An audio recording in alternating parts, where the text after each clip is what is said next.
listening to a download from the outdoorstation.co.uk. Number 280. Hello, welcome to podcast number 280. 280. Yes, only 20 more to go before we hit, well, just a round figure really, 300. And if anyone has any suggestions what they'd like to hear on that podcast number 300, then please drop us an email to info@theoutdoorstation.co.uk. Anywhere in the world, if you're a regular listener, please let us know what you'd what would help celebrate, what we could do to celebrate podcast number 300. Be it travel somewhere, go and do something, or talk to someone special. But anyway, I'd be interested in the feedback on that. Now, talking of which, in a recent podcast, I probably mentioned Martin Fleetwood. Now, Martin wrote to us, well, it was a few weeks ago, because it takes a while for these things to come around, but he wrote to us asking specifically what we used for the TGO challenge in 2009. Now, I put the same question out to Shirley and also to Andy and Kate and asked them for a sort of a mini gear review. Now, this is totally Anorak City, this particular podcast, so if gear doesn't interest you, then turn off now, step away from the MP3 player. Because this is going to be fairly quick and intense probably at the same time. So first I asked Andy and Shirley to do a mini review in the sense that some of the key items they took, and in particular make any comments about items and the how they worked, if they didn't work as well as they hoped or worked in excess of their expectations. And so first up we'll have Andy, followed by Shirley, and then I'll dip in at the end and add a few points with a few of the items that we used. So, here we go then. Pin your gear luggoles back, and here comes a gear list from people that have done the 2009 TGO Challenge with a view and emphasis on lightweight equipment. TGO Challenge Kit List 2009. Thanks, Bob. The TGO Challenge, well, it's a few months away now, and I'm having to rack my brain to think about the gear we use, but here goes. First off, there were two of us, and our two-person tent this year was the Super Solar 2.2 from Terra. We've been using this tent now for about 3.5 years, and are absolutely delighted with it. The main feature of this tent is that it has two vestibules, which means that each of you has your own porch space, and you can get into your own unpacking routine without being disturbed by somebody else. Also, if one of you goes to bed later, gets up earlier, or if you have to move around in the night, you're not disturbing your tent partner while you're doing that.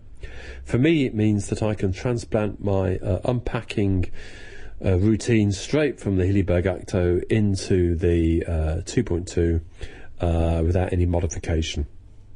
When you're walking through Scotland, you've had a long day, the weather is really bad, you want to get the tent up really quickly, get a hot drink going, a warm meal inside you, and instinctively knowing where everything is a good thing. The vestibules are not quite the same size. There is one that's smaller than the other, but it's still a big size. And I found in the smaller vestibule I can still cook quite safely using a canister stove or occasionally a meth stove. So that's the vestibule system. The floor plan of the inner tent looks a bit narrow for some people, but in practice we haven't found any difficulties with it, and there's tons of space both at the top end and the foot end of the inner tent as well. I think this is made out of the similar materials to the laser competition, and these are lightweight, maybe not as durable as some. Our tent is showing a few signs of wear now, but it stood up to some high Pyrenean and alpine storms, some really bad gale weather in British winters, and a lot more besides, and it's coped with everything that's been thrown at it. It's a very stable, very safe feeling tent. Looking at it now, I reckon I should be able to get another 2 or 3 TGO Challenge type backpacks out of it without any need for repair. If you pack the inner and the outer separately, you can get quite close to splitting the weight of this tent equally between two people. We tend to split it so that I carry the both the inner and the outer tent, and Kate carries the poles, and that works out at about 1.5 kilograms for me and the rest for Kate. That's comparable to the weight of a Hilliberg Acto, and probably the pack volume is about the same as well. So the Super Solar 2.2 we are very happy with, and it's a well tried and tested tent. Moving on to packs. All of my packs are from the States. They're made by Brian Frankel, who has his own small operation called ULA Packs that operates out of his lockup garage in Salt Lake City. And this year I used the lightest pack in his range, which is the ULA Conduit. This is a frameless pack, very simple, has an internal capacity of about 32 litres, and you can bump that up to about 40 by the time you add in the front pocket space, side pocket space, and so on. Over the years, as I begun to lighten down my load, you find that also you're carrying a smaller volume as well, and making sure that I don't bring lots of things that are really unnecessary. I find this pack is more than enough to keep me happy with, say, an Acto tent or the Super Solar, and 4 days of food as well.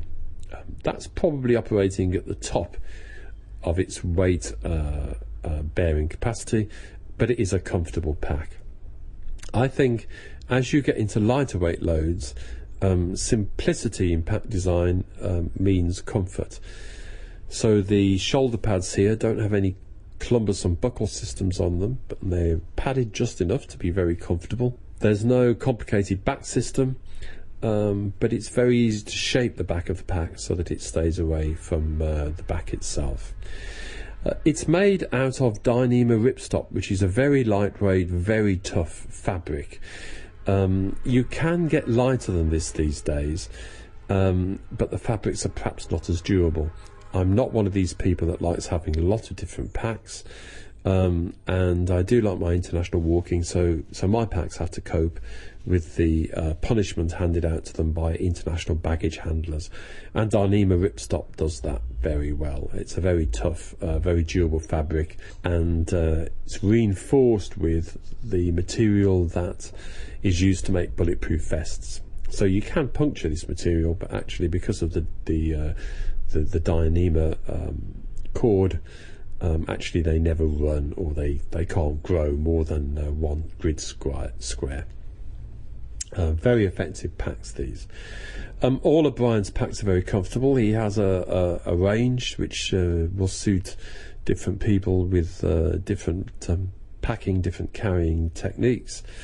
If you put ULA packs into Google, you'll soon find yourself looking at Brian's small but exquisitely crafted range of packs. Brian himself is a long distance trail walker and backpacker, and you really can tell when you put his gear on. Not only is it comfortable, but everything sits in the right place so that you very rarely have to take the packs off. His packs also have quite a wide profile on the back, which means that they're not prone to becoming top heavy, and they're very comfortable for trail walking. You do have to import these packs from the States, but there are equivalents. Both OMM and GoLite make a similar range of packs, also out of Dyneema ripstop, and probably the best equivalent to this pack is the GoLite Jam, or maybe even the new GoLite Peak that's been introduced this year. So that's backpacks, the ULA Conduit from ULA Packs. Now, looking at the other gear, sleeping equipment. Both Kate and I use down sleeping bags from specialist British producer PhD, who these days sell more or less exclusively over the net. They're a quality product. They are comparable, though, to other high-end products from more mainstream manufacturers, so I think they're reasonably price competitive. In terms of performance, they're very competitive. My bag, the Minumus 400, weighs about 350 grams, but is rated down to 5 degrees centigrade.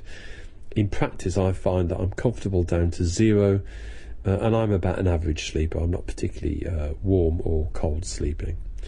If it gets a bit colder than that, then I just simply put a few clothes on, and this bag more than copes. It's a very simplistic design. There's no side zip. It's a mummy shape that's reasonably tight, so it keeps the air in. It doesn't have a complicated baffle system. It does have a good draw cord system around the hood, which means you can pull everything in very tightly, leaving just a tiny space to breathe through.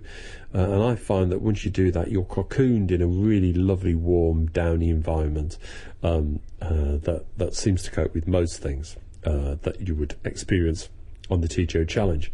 Each spring when I dig this sleeping bag out, I do wonder, my goodness, it's so light and there's so little down in there, surely that's not going to keep me warm, but it always does. So PhD sleeping bags, both Kate and I used the Minumus 400 and we're more than happy with them. This year's challenge was the year of the sleeping pad, I think, and I don't think any other item of gear was more talked about as we walked across Scotland than the new NeoAir from Thermarest, which is a kind of lightweight airbed, and also the Thermarest Pro Lite torso length size pad also had its devotees. I found this year that my torso light mat that I usually use had sprung a bit of a leaky valve over the winter, and not wanting to lay out a lot of cash on a new mat, I took with me my Gossamer Gear Nite Lite torso pad. Now this is a foam mat with a kind of eggshell upper, and it weighs about 150 grams and it costs £16. I've used this regularly on 2 or 3 night backpacks, but never on a very long trip, because after all you do need a good night's sleep on a backpacking trip. I don't know about you, but if I have 2 or 3 nights undisturbed sleep, then I feel a bit grumpy, tired, and the walking suffers. Anyhow, I took this mat with me and I was more than pleased with its performance. Perhaps not quite as comfortable as an inflatable mat, but not far off. And at £16, you can't go wrong, really. There are a number of other people using this mat on the challenge perfectly happily, and I for one will think very hard about replacing this with another inflatable mat. So that's sleeping system. Clothing systems. On my first challenge I used a system based around a Paramo Velez waterproof smock.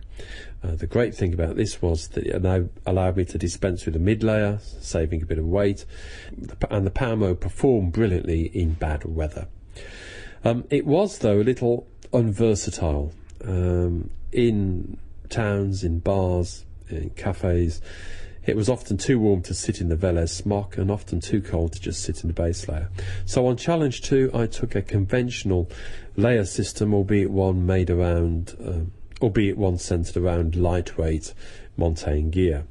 Now this worked very effectively, but interestingly it was no lighter than the Paramo system and perhaps not quite as comfortable in bad rain. So this year I went back to Paramo, but I used the Paramo third element jacket, which has removable arms and a removable hood, so that your 100% waterproof jacket can transform itself into a gilet. This, I reckon, would be the perfect arrangement for those bars and cafes when I wanted a bit more protection than just a base layer, and indeed it worked very well for that. I hadn't bargained for how well this works on the hill. When you built up a bit of steam, you can take the arms off, you've got great ventilation, and you've still got protection on the torso from the gilet jacket. A very, very impressive piece of kit, this. Paramo tell me that they have difficulty selling it to people as it takes a bit to explain. But I noticed there's a kind of small but growing band of aficionados of the third element on the challenge, including Colin Ibbotson, who is Britain's foremost ultralight backpacker, I guess, and which just goes to show that Paramo can find its place in a lightweight kit list. So there you go, Paramo third element jacket. The rest of the clothes, I use merino wool base layers, merino wool boxers, and a merino wool polo top, both from Icebreaker, and I supplemented these this year with a Silkbody base layer made of a blend of material predominantly based on silk. These Silkbody base layers are very effective. I think they're a little lighter than merino wool and a little bit more breathable. The downside in them is that they do shrink a little. Mine has shrunk lengthwise, and I think probably I'd have been better off buying a double XL size rather than my usual XL. But the performance is very good. A new distributor, though, means that there's been a price increase here, and they're maybe not quite as competitive with merino as they used to be, but they're still well worth checking out on performance grounds alone. When it comes to trousers, I usually take with me a pair of Paramo stretch pants, and for the life of me I can't understand why these aren't more popular than they are. They're a kind of hybrid between a walking trouser and a kind of one-heel running tight that many people use for backpacking. They're made of a material that's very similar to the Paramo pump liner, the inner liner of their waterproofs, and it copes very well with rain and water. They dry out very quickly. They're not waterproof in themselves because they don't have the outer layer, but you can easily replicate this. I bring with me a pair of Montane Featherlite pants that are windproof, incredibly light, and I waterproof these by washing them in knit wax. This year's challenge was a very wet one, and this system kept me quite dry up until probably the penultimate day of the challenge. So that's Paramo stretch pants matched with Montane Featherlite wind trousers. If there's a fault of these stretch pants, it's that they're a bit warm in warm weather, and we do often have warm days on the challenge, so I always have a spare pair of trousers which double as a pair of trousers to wear around town, but also something to wear in the heat. And this year I took a pair of very lightweight summer trousers from Paramo with good thigh venting, and these I used on warmer days and also on rest days. Moving on to shoes. For the last few years I've been happily using trail shoes on mountains, and most notably the Terrocs shoe from Innovate. Cameron McNeish and Chris Townsend both put me onto these, and they both said that they are somehow feel more safer when you're on uneven ground, and you can feel the terrain with your toes through these shoes, and it does make you feel a lot safer. I certainly wouldn't use anything else now on uneven rugged ground. Because the sole unit is flexible, it's comfortable, but that doesn't mean to say that it's not robust. There's a good sole unit here which coats well with mud, and these shoes grab hold of damp grass on steep slopes better than anything else that I've ever discovered so far. The big feature of them, I guess, which won't appeal to everybody, is that they let water in, and these are shoes designed for marathon running. But that means that they also let water out very quickly, and your wet feet dry off at a very impressive pace with these shoes. Compare this to, let's say, a leather boot. If you manage to get a bit of water in there, certainly walking in Scotland in May, it's going to take you a few days for that to dry out, and that can be very uncomfortable and can lead to blisters. With these shoes, whenever I get to a piece of bog, a stream or a river, which seems to be about every hour or so in Scotland, I just walk straight through now. Yes, my feet are wet, but they're very quickly dry again. The best sock to accompany the Terrocs I've found is the trekking light sock from Exos. These are made of 100% synthetic material, but it's a very breathable material, dries very quickly, and these socks are shaped individually to the left and the right feet. And I think this means that when the sock is very wet, when it's damp, when it's you've been wearing them for 3 or 4 days, they don't bunch and misshape like some socks do, so they stay very comfortable. They're very easy to wash out in a stream or so, and because they dry so quickly with the Terrocs, if they're damp in the morning, doesn't matter much. You'll soon have comfortable feet within a 10 minutes walk or so. So those are the Innovate trail shoes. I usually take a pair of sandals with me on the challenge, but this year I left the sandals behind and brought with me a pair of Sealskin waterproof socks. And I use these around camp in the evening or around town when the Terrocs were wet. These work very well. I wouldn't use them to walk in though, because I find that once water does get inside these socks, it takes ages to dry, and I also feel there's not much warmth in them. For a bit of warmth, I also carry with me a pair of lightweight Merino socks from Smartwool, which I use on rest days, I use in camp, and sometimes in the sleeping bag if it's a very cold night. So that's socks and footwear. What else do we have? Cooking gear. 2 of us this year. We take slightly more when there are 2 of us, but we try and keep it light. We take 1 pot, which is I think just under a litre of capacity, titanium pot from MSR. We both have a spork. We both have a lightweight titanium single-skinned mug, I think also from MSR, and we use these plastic folding plates from Japan. It's a very lightweight gear system.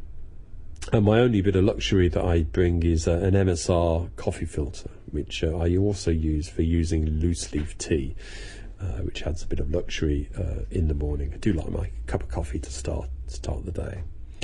So that's the cooking system. Very basic and very simple. What else do we use? Walking poles. We both use pacer poles from a small UK company, again like PhD, sell mainly over the web.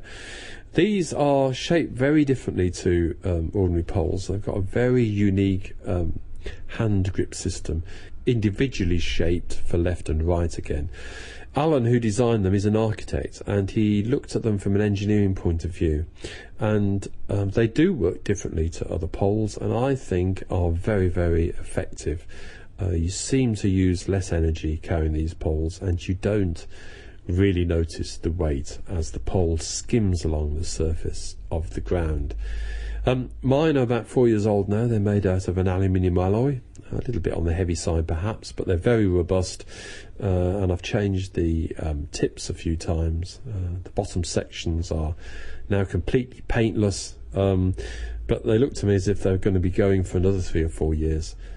You can get pacer poles in carbon fibre now, a bit lighter, maybe not quite as robust, so you pay your money and you take your choice there. So that's PhD walking poles. And finally, the gloves. I have found getting a really comfortable pair of gloves for cold weather walking almost the most difficult piece of kit to choose. You want something that's both warm enough when you start walking but not too warm as you keep going. On my first challenge I took a pair of sealskin gloves, and I found these to be dreadful because as soon as water got in them they were wet and cold for days on end, very uncomfortable. This year I decided to give them another try and made sure that no water ran down my arms and into the gloves. I did find though that condensation built up as I was walking, I think naturally from sweat on hands, and they did get wet again, and they were just as difficult to dry out. So when we got to Braemar I was more than happy to throw these away and invest in a pair of lightweight fleece line gloves that performed very effectively. So that's gloves. Final thing I suppose to talk about are hats. Most of the time these days I use an old Tilley hat. These are the canvas hats from Canada that are so tough that they seem to be regularly eaten by elephants who pass them through the other end. After a quick spin through the washing machine, they're as good as new again. And these hats are perfect in sunny weather, but also in a lot of bad weather as well. I also take with me a Paramo mountain hat for really bad exposed conditions. This breathes very well, is windproof, is quite light, and has a great visor on it. Fantastic piece of kit that always is in my pack on the TGO challenge. And that's about it, Bob. So that was my gear list for 2009. It's a list that's been put together over the last 4 or 5 years. It's all tried and tested stuff. Most of it is lighter than the gear that preceded it. And if I'm lucky enough to get into next year's challenge, I'll be using a kit list that's not too dissimilar. Back to you.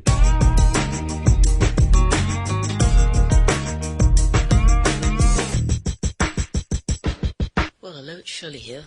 Bob's asked me to say a few words about the kit that I carried on the challenge this year, so I'm just going to do that. I don't want to witter on for ages and bore you all to death with too much kit-related talk, so I'm only going to talk about the more significant items that I took. And I'll start with a tent. I took a laser competition tent.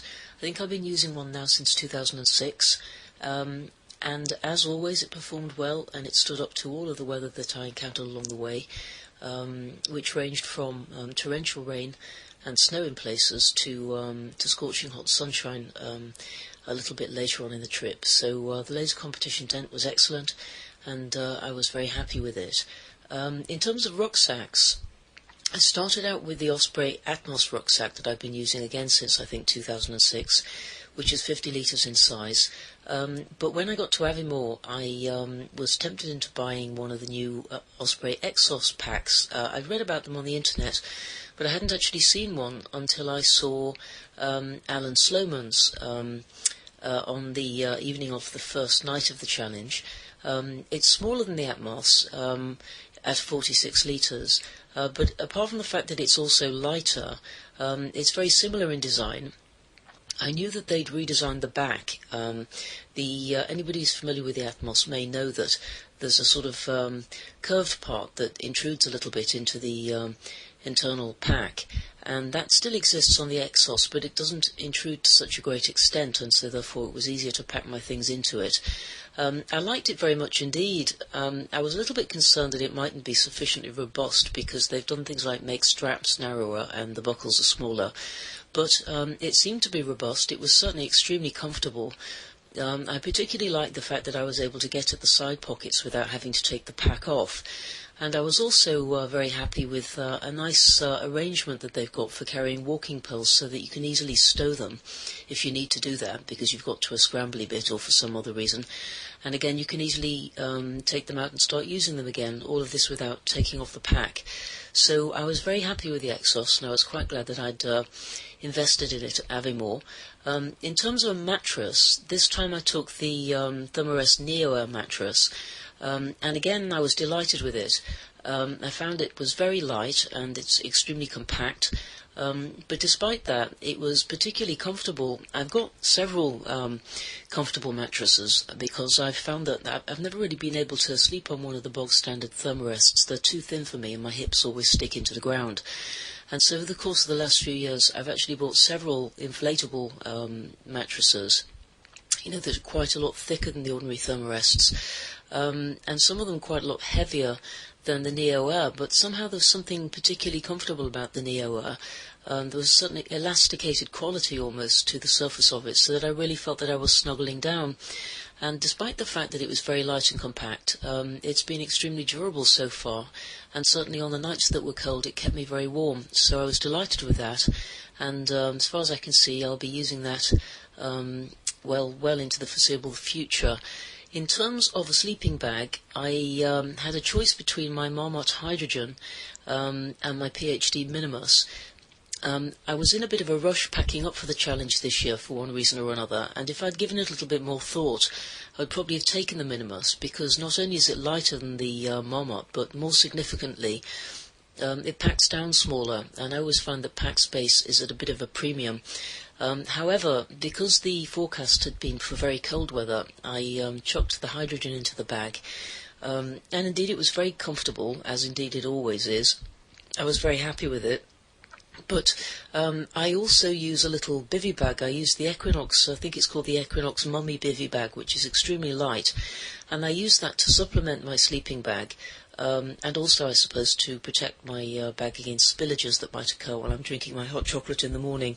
And with the benefit of hindsight, I realised that, in fact, the Minumus would have been warm enough with the addition of the bivy.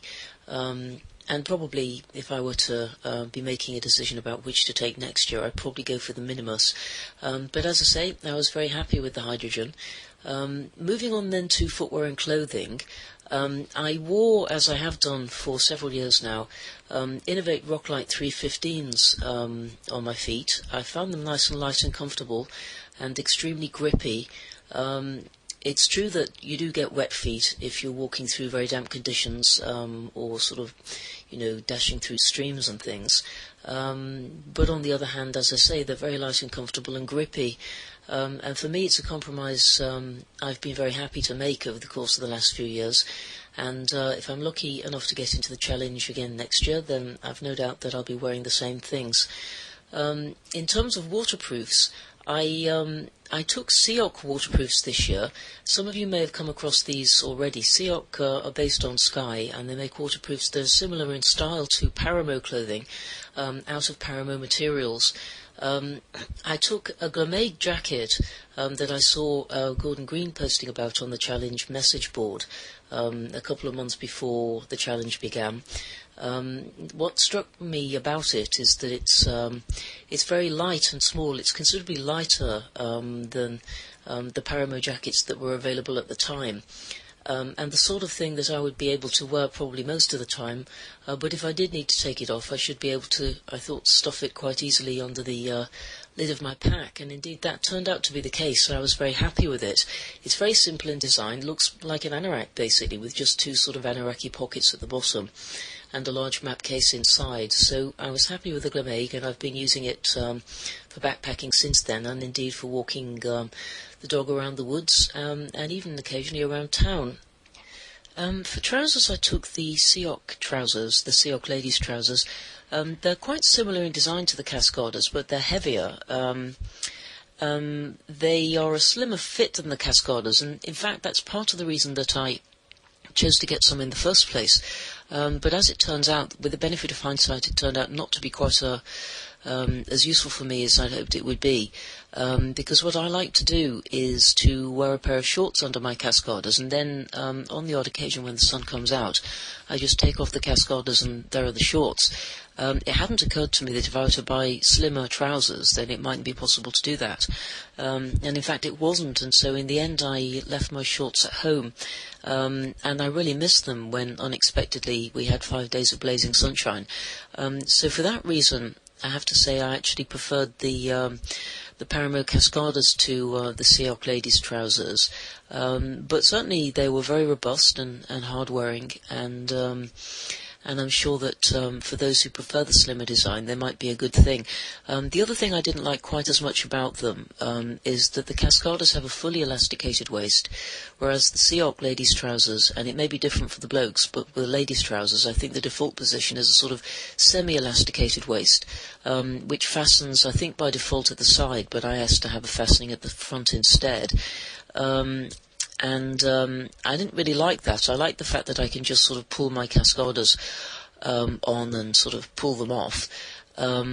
With the Cioch trousers, because it's only semi-elasticated, I think that they're only going to be comfortable if I'm towards the sort of skinnier end of the spectrum that my weight seems to cover over a period of months, depending upon how much exercise I have or haven't taken. So I suppose that for both of those reasons, actually, the Paramo Cascaders will remain my first choice, but the Cioch trousers were very good. I should just say before moving on from that on a day when there was absolutely torrential rain, when I was walking from, I think it was Dinnet to Tarfside, both the jacket and trousers did actually let the rain in the end, so that by the time I arrived at Tarfside, I was soaking wet right down to my underwear, which was a fairly miserable experience. To be fair, I think that was probably because I didn't have an opportunity to reproof them before I left home. Although they're new, I think it's probably always a good idea to proof any Paramo style clothing before you take it out. And certainly in the future, that's what I'll do. Okay, continuing with clothing then.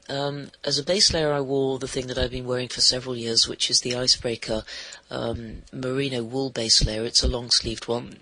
It's very comfortable and efficient, and I took a spare one of those to wear in the evenings on those odd occasions when it was necessary for me to be clean. And as a sort of warm mid-layer, I took the Klattermusen down Smock that, again, I've been using since 2006, and it's excellent and it's light and very compressible, and I was just as pleased with that as I always am. Okay, moving on to cooking. Very simply, I'm still using the Primus Micron stove. I know there's a new version out now, but mine, touch wood, hasn't yet broken, and so I'm still using the one that I bought back in 2005. I use gas. I had the little Titan kettle, or Kettley thing, as I like to think of it, with a pot Cosy, and the Titan mug, again with a little mug Cosy. And in terms of significant items of miscellaneous kit, I took my pacer poles, which are truly wonderful. They're the only walking poles that I've ever been able to use, but they're extremely comfortable, and now that my knees are getting pretty aged and very dodgy on steep downhills carrying weight, the pacer poles are the only things I sometimes think that keep them going. I took a pair of Crocs, which are wonderful. I noticed lots of people had them on the challenge this year. They're absolutely fantastic, very light, take up a little bit of space, so if I can find a slimmer version at some stage, then I think I'll probably invest in them. But they were tremendous. I was delighted to have them. And I mention this only because it seems to me that they're much less easy to get hold of now. I always take an MP3 player because I like to listen to music and audiobooks, and I use the Creative Movo MP3 player because it takes a AAA battery. iPlayers are all very well, of course, and things similar to that, but of course it's very difficult to charge them along the route unless you carry a charger for them of some form or another. But the little Creative Movos only need one AAA, and it lasts quite a long time. And I'm mentioning them because it was pointed out to me the other day that they're getting much less easy to get hold of on the internet now. I think Creative stopped making them a while ago. Used to be available in shops. I can't get them in curries now. Used to be lots of them on the internet, but now there seem to be pretty few. So if you're a person who's thinking of getting an MP3 player, then I definitely recommend having a look at these, because I've got several in several capacities. Each time they brought out one with a larger capacity, I bought a new one. So I think I've now got 3 or 4. And I use them all the time. They've been absolutely soaking wet because I use them for running as well, and they've never let me down, so I highly recommend those. In terms of my favourite bit of kit, well, it's always very difficult to nominate, but I'd probably in fact go for something that I haven't mentioned yet, which is a pair of PhD down booties that I bought in one of the PhD sales several years ago. I used to suffer a lot from cold feet in the sleeping bag at night because I have sort of poor circulation in my feet, and no amount of socks will ever warm them up if they've got truly cold. So for that reason I bought the down booties, and they've been absolutely fantastic. They're the most blissfully comfortable, warm things that I've ever worn on any part of my body, and so those come highly recommended, and they made all of my nights comfortable. In terms of overall weight, I'm not sure exactly how much it all weighed, because I forgot to put it on the scales before leaving home, but I did have a quick look when I had to sort of put it on the carousel at the airport, because I flew up to Avimore, and so I think that my base weight was probably somewhere in the region of about 7.5 or 8 kilograms, which was very comfortable. So there you go. That's the sort of bare bones of what I took. Obviously I had sort of, socks, underwear, various bits and pieces, a book, and all sorts of other exciting things like that, and a camera. But it would take me far too long to talk about all of those. So I hope that was interesting to somebody, and possibly even helpful. And so there you go. That's that from me for now. And so no doubt I'll speak to you again at some stage in the future. Bye.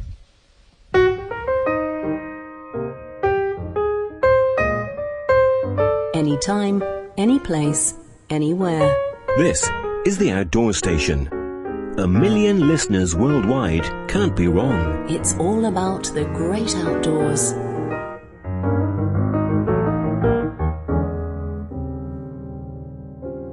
Thanks to Andy and Shirley for their comments so far, and let the gear fetish continue.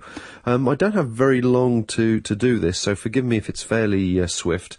But let's go through the list that Rose and I sat down and went through this afternoon, and just earmarked a few items that we'd want to make a comment about. So first of all, the tent. Now, we use the same tent as Andy and Kate, the Solar 2.2, and it's interesting that we both came away with different impressions. Both Andy and myself have got the original Solar tent, the 2, and I find it a much roomier, more comfortable and easier to pitch tent than the 2.2. The 2.2 definitely seemed to have a narrower floor space to the 2.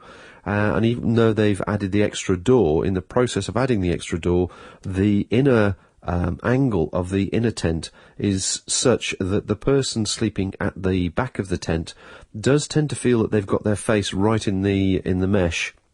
Well, especially when they're sleeping on something like the NeoAir, the angle is so sharp. We found it quite uncomfortable compared to the Solar 2, which is definitely still our favourite tent that we've had. Also, when you put the poles through the pole sleeves, the Solar 2.2 has got clips. And when it was pouring with rain a few times, we put it up. We just couldn't get the tent up fast enough to stop the water getting into the inner tent. So that one wasn't as successful as we had hoped. And we bought the tent just before we left, so we didn't really have much of a trial with it, which was disappointing to say the least, especially as Andy had spoken so highly of it. Now, Beth used the Terra Nova competition. And we did all the modifications, which you can find on somebody's blog. Forgive me if you're listening. I think it's Martin's blog. Or Robin's blog. I think it's Robin's blog, the name of which escapes me, but if you type in competition modifications, there is a blog site that comes up, and there's about 10 or 15 modifications to do to it, all of which are do improve the pitching and do improve the ability to get the tent as taut as possible. However, sadly, Beth wasn't enamoured with the tent at all. She's about 5'6", and she said she just felt claustrophobic inside it. Again, which is quite interesting because Shirley obviously speaks very highly of the competition. So although it was light to carry and it had all the benefits from that point of view, the actual pitching of the tent proved to be frustrating as its reputation has become, sadly. Now, we had only one NeoAir short between us, and we also had a ProLite short as well. And in my endeavours to thoroughly product test anything, I seemed to sleep on the NeoAir most of the time, although Rose did get it, I think, on one night, which sounds terrible now, doesn't it? But anyway, the NeoAir is a fantastic success. Very comfortable, very warm, and certainly noticeably warmer than the ProLite 3. And I've really got very little negative to say about that at all. It packed down very, very small. It disappeared completely in the pack, because obviously there's no foam inside it. It's just purely an air bed. The downside being it takes twice as many puffs to blow that up as it does the ProLite 3. But we both agreed it was definitely the better or the more comfortable of the two. There's nothing wrong with the ProLite. It's just the NeoAir is definitely warmer and more comfortable. And interestingly, now that we've got another one in, that we've now got one each, which we'll be using on the OMM Mountain Marathon very soon, and hoping for a comfortable night's sleep. The cooking system is nothing that we've changed before, to be honest. We just had the Peak Ignition titanium stove. We had a couple of Tilley mugs, and we also had a couple of normal titanium mugs, a folding titanium spork, all of which sat neatly together, and we then stuffed our Tilley mug with all of those items plus a brew kit. But the one thing that we did take, which proved to be quite successful, very effective for a simple item that it is the Primus windshield. So much so now that you can't actually get hold of a Primus windshield. They're as rare as hen's teeth.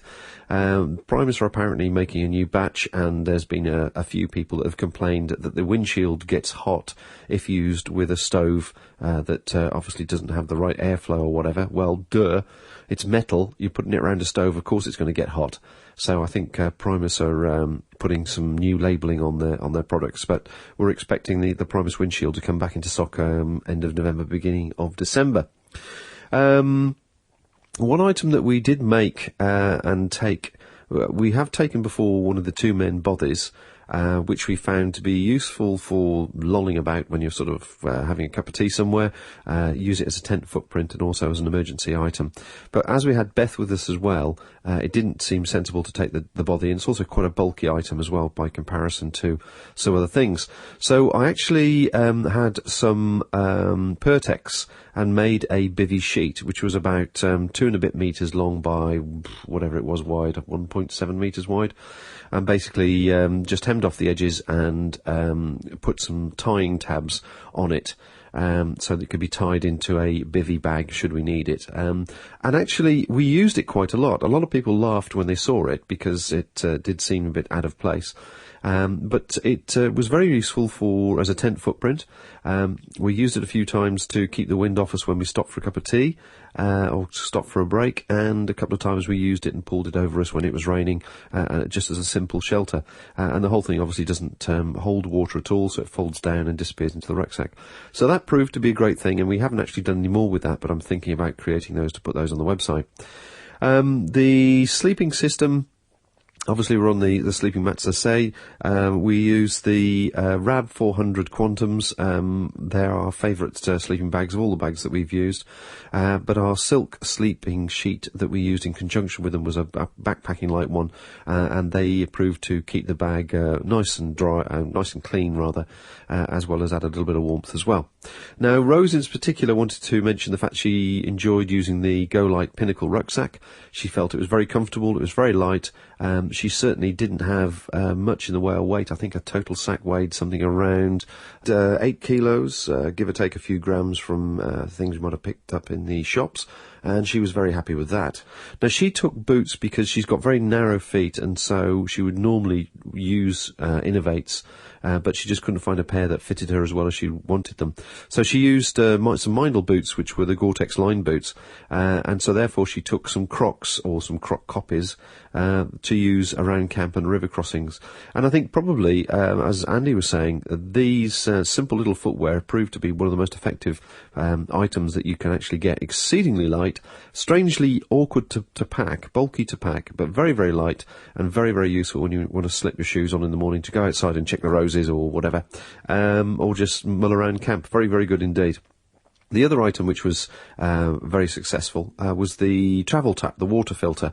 We just took the filter out of it and used it while we were in the Highlands, and as soon as we got down to the lowland areas, the last 3-4 days, the filter was in use continually, and we never had any issues about gathering water from anywhere, which is actually very, very reassuring. When you come out of the Highlands and go down into the lowland areas, all of a sudden you get very, very nervous about the agricultural runoff of water coming off the land, and goodness knows what's in it.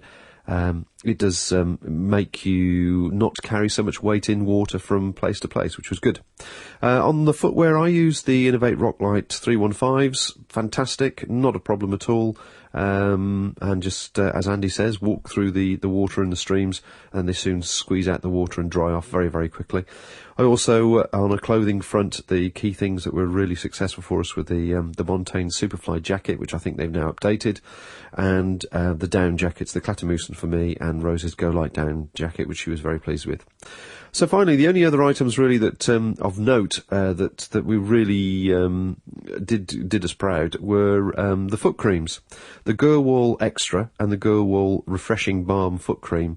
If you're heading out anywhere and your feet are going to get either wet or cold, or you're going to give them a hard time, these creams really do make a massive difference, and it's a real pleasure to massage your feet morning and night. And they will definitely be coming with us on the OMM marathon, because I know our feet will be probably pretty cold and wet all day long, and it is nice to bring them back to life with that refreshing balm. It's superb stuff. And the extra, the Gurwall Extra, really acts like an extra barrier and helps prevent the skin getting all crinkly and that sort of thing. And finally, the other item that we use on a regular basis, and again will always use, are walking poles.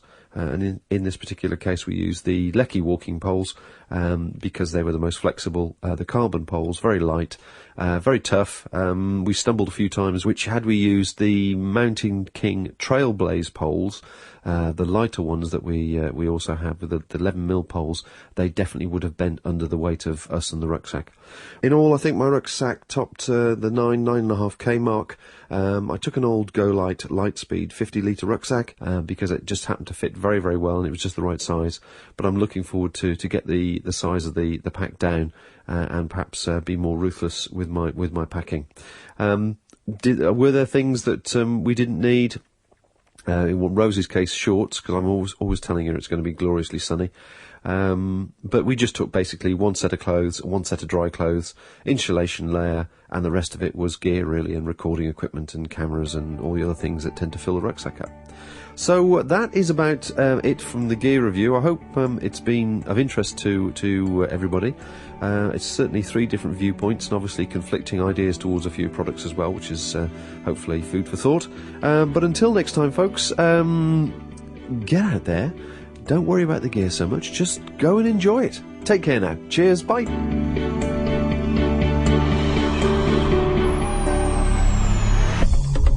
Thank you for listening to this podcast. To hear more from our extensive free library, please visit the website at theoutdoorstation.co.uk. You can now follow The Outdoor Station on Facebook, where we chat about each programme we produce, answer questions and discuss future productions. Why not join us there? This podcast is produced and hosted by theoutdoorstation.co.uk.